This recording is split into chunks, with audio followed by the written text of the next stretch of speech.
yeah, I was gonna do a quick debrief. Okay, guys. So yeah, it was an interesting show. We had 10 girls flake. We had 4 no-shows, or 4? Wait. It's getting.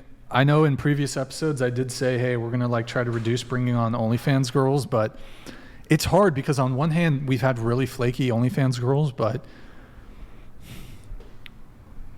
in some regard, some of them have more incentive to come be on the show. So we deprioritized for a little bit bringing on OnlyFans girls. Some of them are flaky, some of them aren't.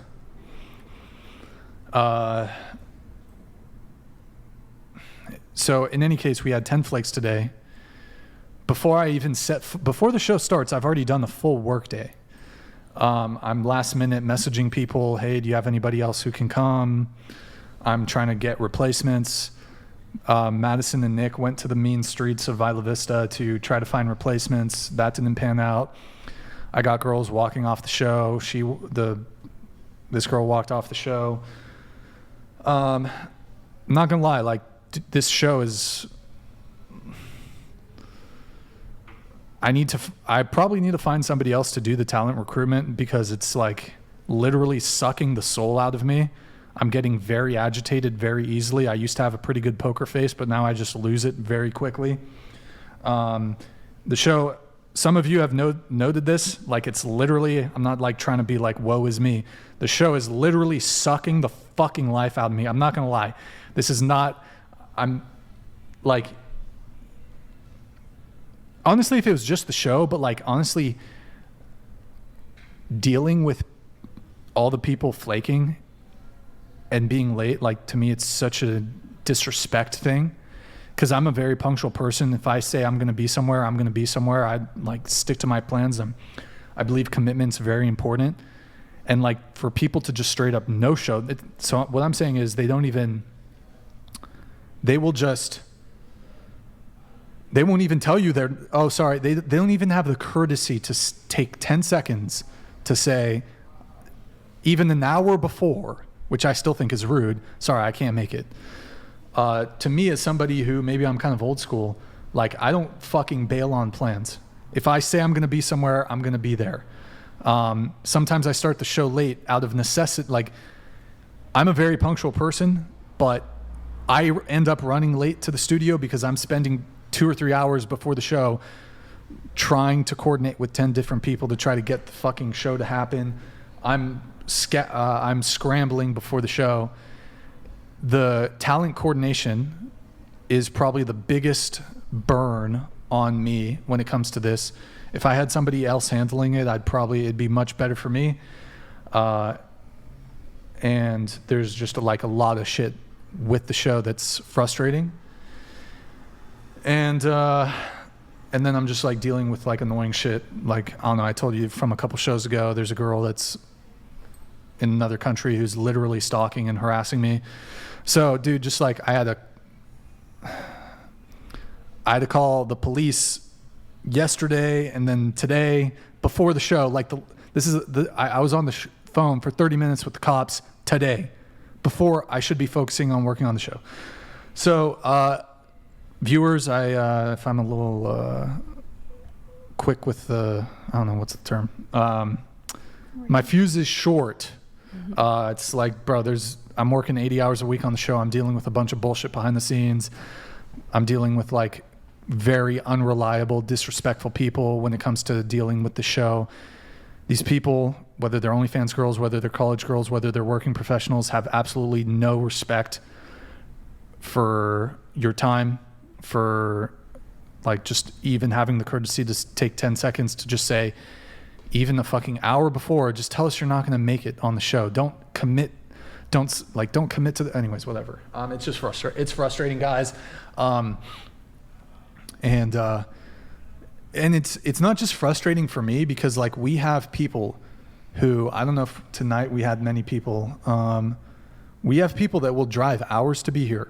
We have people that will fly to be here. People from the East Coast will fly 5 hours. They'll book a hotel. They'll book a flight, spend hundreds, if not thousands of dollars to come be on this show. And so I'm not just looking at this from a purely selfish point of view. I feel disrespected on behalf of the people that spend time and money to come be on the show, and these people who live in town or who they're coming from LA, whatever, don't have the courtesy to give us 24 hours notice, or don't even have the courtesy to at least an hour before, which again, I still think is rude to cancel that last minute, to just say we can't make it because it's whatever. You want to disrespect me, you want to troll me, fine. But like, we have other people who are innocent in this whole thing, who go out of their way to come be on the show. And if one day it's plausible that we just get a bunch of flakes and we can't, like, we don't have a show. We had that once where we basically canceled the show, and we had somebody who drove here for 3 hours. It's not just fucking us over. You might have your opinions on the whatever podcast, but it pisses me off on behalf of the other people who are totally innocent, and because of your inconsideration, your unreliability, and your flakiness, that you're potentially fucking them over financially. I get more upset about that than whatever. You're just flaking on us. Who cares? But I mean, it's still upsetting, but I'm trying to think about these other people. So, all right, we have Brandon Hunter. Make guests pay a deposit to be on the show. Give it back if they show up. We love Violet. Bring her back. Yeah, I'd be down. Violet was great. Be happy to have her back. I don't know if she'll be back after I kind of roasted her a little bit, but I don't think I roasted you. I was actually going to if you invited me back. Oh, super down. Yeah. Do you want to come on Tuesday? Maybe, yeah. I think we might, fingers crossed. I super overbooked on Tuesday. 15 people I booked on Tuesday. Chances are we're probably going to get some flakes. So if you want, we can have you be second to hat girl if you're down. Just let me know tomorrow night if you have any. Do you want to just come on Tuesday?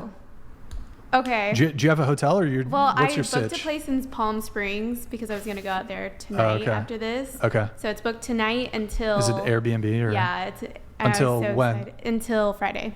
Okay. So I could just drive back out here. And just come back? Yeah. If you're down, I'm down to have you. Okay, I'll let you know. And then Brandon, make guests pay a deposit to be on the show, give it back. Well, here's the problem. So... for a period of 2 weeks, I attempted to implement this guest deposit thing.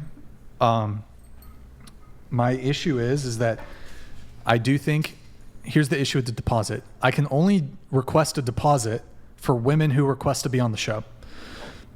We do outreach too, where we invite people to be on the show. There's no way I'm gonna invite someone to be on the show, like be the first to reach out and say, pay us a deposit. Not gonna work. So that only addresses people who reach out to us. We did it for 2 weeks. My concern though with the deposit is that I believe that women who would otherwise show up, it's just one extra step that they don't want to take, and it will turn away. And again, this would be a refundable deposit. We made it $100. You get paid immediately back. You just show up. You go. If you're on the show, we'll pay you back.